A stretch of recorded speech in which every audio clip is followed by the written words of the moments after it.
welcome to the Arcus help channel. In today's video, we'll be taking a look at two methods for transferring files through remote access. If you would like to review the basics of remote access, follow the links in the upper right-hand corner of the video or in the video description down below. The simplest way to transfer files into a virtual host is to drag and drop them. Just drag the file from your local machine and drop it into the browser window.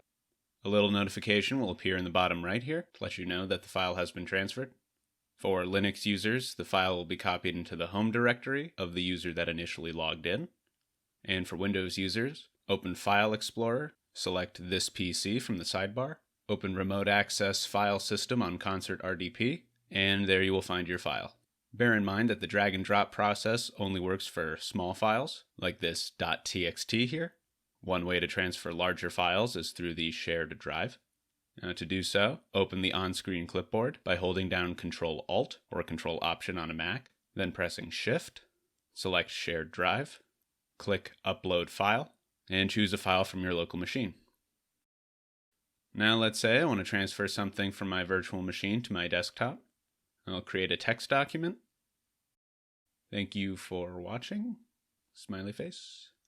I'll create your document and move it to the Downloads folder within Remote Access File System on Concert RDP, and doing so will automatically download the file to your browser.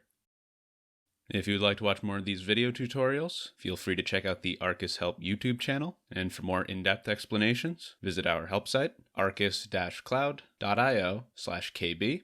And if you have more questions or if you're stuck, please get in touch with our support team by submitting a ticket to support@arcus-cloud.io. In the meantime, I hope you found this video helpful, and thank you for using Arcus.